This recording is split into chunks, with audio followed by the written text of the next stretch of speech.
Yes. in his hands One or of- in front of like him. what we have right That's here. Right. In case that Just in teleprompter case. crashes as it just did, he's got a backup. He's got another one on the right side, but if the one on the left side goes down, if both of them goes down, this is what he needs. He needs a little script there in front of him. Like a true professional, Wolf. Yeah, that's the advice we can give him as Yeah. people who've dealt with teleprompters over the years. Very often they just don't work. Stand by, guys. They mainly work in the shadows of the studio lights, often darting between cameras to give those of us in front of the camera our marching orders. You can think of them as the quarterback in the studio, making sure we look at the correct camera and inform us of where we need to stand and what news stories have been dropped or moved within the rundown of the newscast. Two men with a twisted past. Those stories coming up in the next 9 minutes. Clear. 220. You guys are at BMW out of break. B5 is out. Guys, D15, 18, and 19 are out, and Pip will toss the break. This edition, we're going to talk about the teleprompter. This is one of our studio cameras. And on the front of the camera here, you see words. This is the words to the newscast that the news anchors would read. The lens of the camera is behind this one-way mirror. It points out to where the news anchors are, but as they look towards the camera, they see the words to the newscast. And there will be a mass here in Milwaukee for the installation of Pope Francis. Now, when we're out here on the air, in this earpiece, the director and the producer can talk to us from the control room. But the floor director provides an important liaison between us and the control room.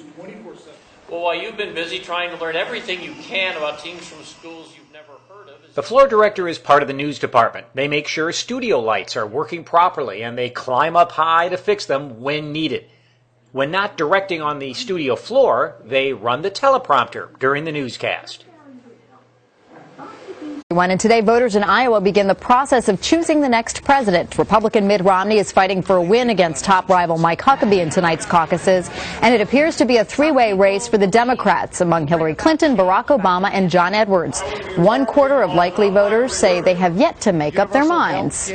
Kenya's main opposition party has canceled today's million-man protest march. A top party official cites continuing violence between protesters and police and calling off a rally against suspected cheating in last week's presidential election.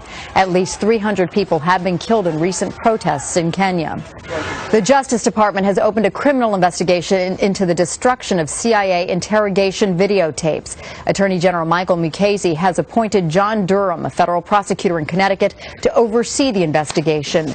Durham has a reputation as one of the nation's most relentless prosecutors. 20, 12, 19, 18, 17, 16, 15, 14, 13, 12, 11, 10, 9, 8, 7, 6, 5, 4, 3, 2, 1, 0. Hold. Keep on. Days of the campaign can get a little salty. The final days of the campaign can get a little salty. The final days of the campaign can get a little salty. The final days of the campaign can get a little salty. The final days of the campaign can get a little salty. The final days of the campaign can get a little salty. The final days of the campaign can get a little salty. The final days of the campaign can get a little salty. The final days of the campaign can get a little salty. The final days of the campaign can get a little salty. As you probably noticed, the final days of the campaign have been, well, you might call them just a little salty. A child's happiness is priceless, especially on a birthday. A child's happiness is priceless, especially on a birthday. A child's happiness is priceless, especially on a birthday. A child's happiness is priceless, especially on a birthday. Well, a child's happiness is priceless, right? Especially on a birthday. A child's happiness is priceless, especially on a birthday. A child's happiness is priceless, especially on a birthday. A child's happiness is priceless, especially on their birthday. A child's happiness is priceless, especially on a birthday. A